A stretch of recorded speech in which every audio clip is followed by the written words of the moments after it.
The one thing that woke me up twice during the night is the one thing you wouldn't expect. After 300 yards, cross the roundabout, second exit.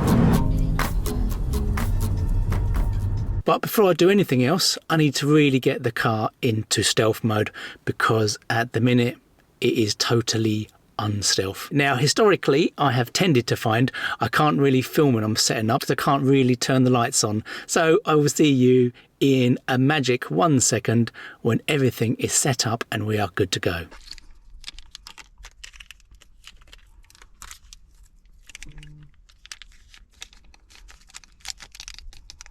So I think the plan will be that I will get up, go for my run, and then once I'm in the car park, I'll then cook something in the car park basically before I scoot off.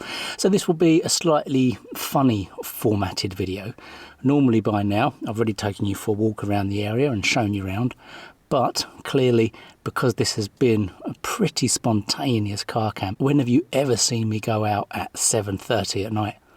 I don't think ever. But basically here is the prom. So I am literally parked next to the prom and the beach. It is just there. Now behind me to this side are residential. So there's a little residential row and then you've got the beach this side. So it will be a lovely view in the morning and it will be a lovely run.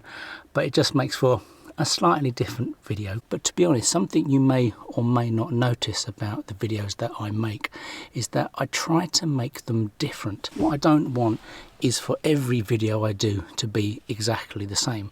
So I try to change the format only subtly in every video that I do. And I actually wonder if anybody notices this, because to be honest, with some YouTubers who I watch, the format stays the same. It's the same thing that happens, bish bosh, and that's certainly the thing with the Japanese style ASMR videos that I watch. Basically it's just exactly the same thing every single video, but they're still good to watch. But for me, as I suppose a content creator, is that I just like to mix things up a little bit each time. There are only slight changes.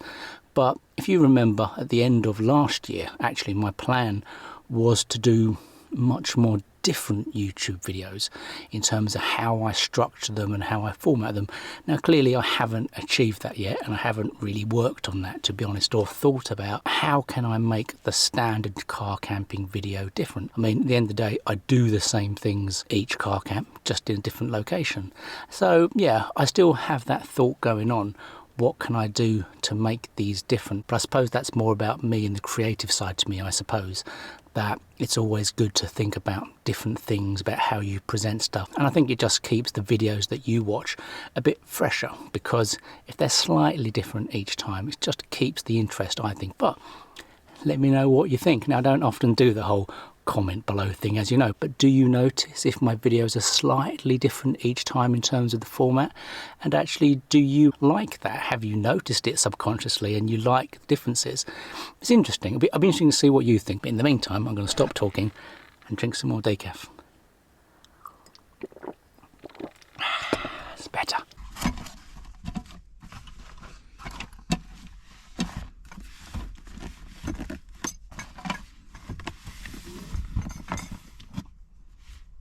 Now, I suppose you're probably wondering why I'm out again and why I'm out on a Sunday night. Well, the reason is I was actually supposed to have done a car camp and run event on Saturday night. But because I haven't been running over the last couple of weeks, basically what I wanted to run at the event was an ultra marathon.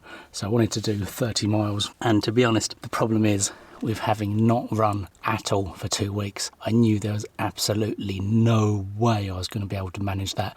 So rather than set myself up to fail, I didn't enter the run. But because of that, I had booked Monday off, because I knew if I ran an ultra, I would be dead on Monday. So as I still had the Monday off, basically, as Mrs. Hobbies is working tomorrow, I thought, well, I might as well go out and make use of my leave day. But that's basically why I've come out, because what I wanted to do was at least do a little run, but I don't have to rush around tomorrow, because normally when I car camp, as you may or may not have noticed, I always have to get back home for about 11 o'clock to take the twins off for their Chinese lessons. So I'm always normally in a rush, and I can never just like chill out and whatever. I'm always having to get home quite quickly.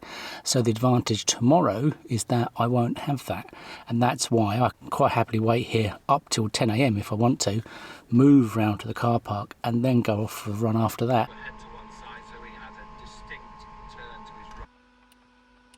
One problem when you're stealth parking is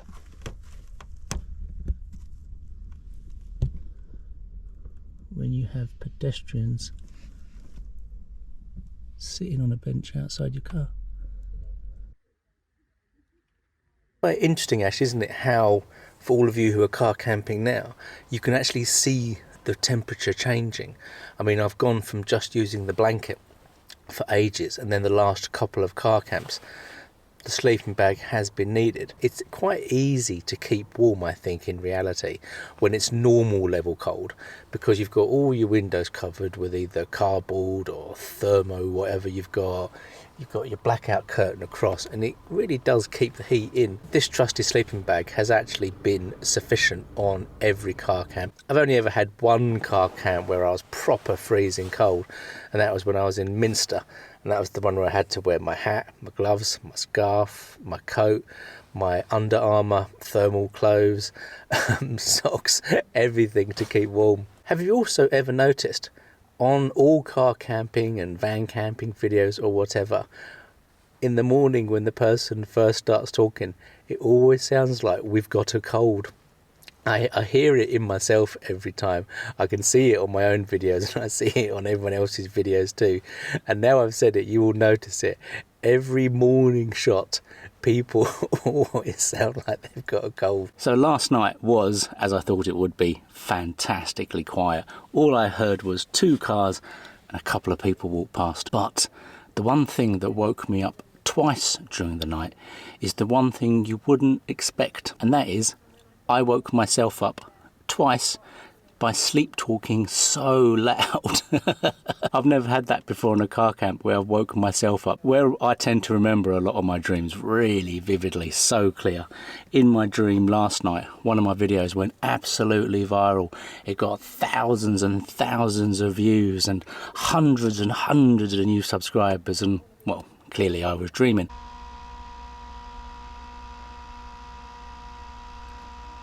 This car camp has been, it's been all about the fact of literally chucking my stuff in the car in the evening and driving off and finding a rather awesome park up. And yeah, that's the message of the video for today. For all of you that do it, you will agree with me, and for all of you that are thinking about doing car camping, this is one of many reasons why car camping is good. And this is the thing, you can decide, like, you want to go out for the night and stay somewhere new, and you can do it. It's as simple as that.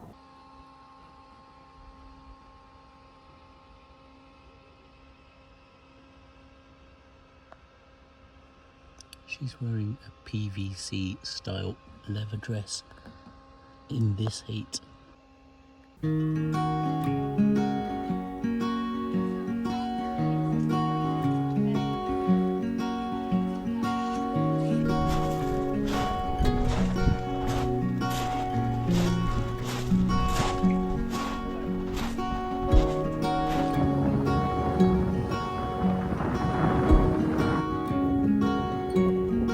The reason why it's so busy where I'm parked, I'm right next to a cafe, so I'm guessing that's why there's so many people around here. This has been a lovely little park up, but I think I do need to just enjoy the sea for 5 minutes and then scoot off and do my run.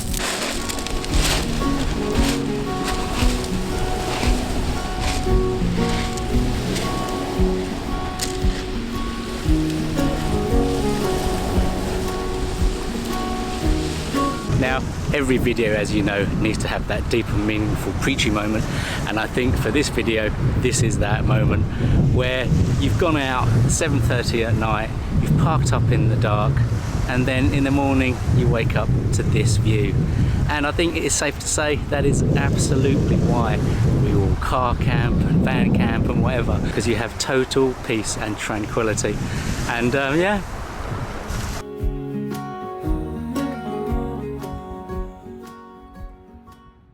But I was right to move. Over there I can see a car with a ticket on it, so the wardens are around this area. Now this of course is the other good thing about the middle row in the Zafira, so we're currently in what I call stealth mode, but when you're using the car in stealth mode, because you can put the middle row up like this, you still have loads of seating room, which later on will definitely come in handy for a post-run egg sarnie.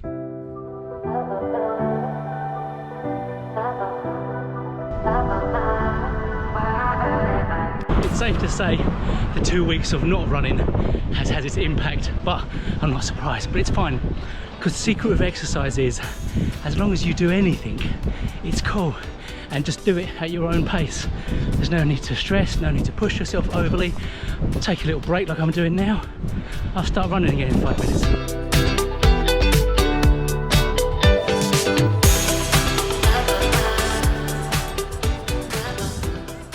Well, that was an absolutely magnificent 10k, and it's safe to say I'm quite drained, but it's more mentally drained than physically drained. What I often say about running is that running is mainly your brain power. Yes, you need to be able to run, but you need to be able to tell yourself you can do it. And today's run was one of those ones where my brain just wasn't in it. Now, interestingly, 2 miles up that way is Folkestone. Now, Folkestone is probably the last place I want to car camp along this part of the coastline. I've done quite a lot of it now. That is on my list, and I know from research there are quite a lot of places where you can car camp there quite happily. And to be honest, the whole of the Kent coast really, there's no problem car camping. There's always car parks and there's always roadsides. But now, let's go back to the car because I fancy a cup of coffee and some breakfast.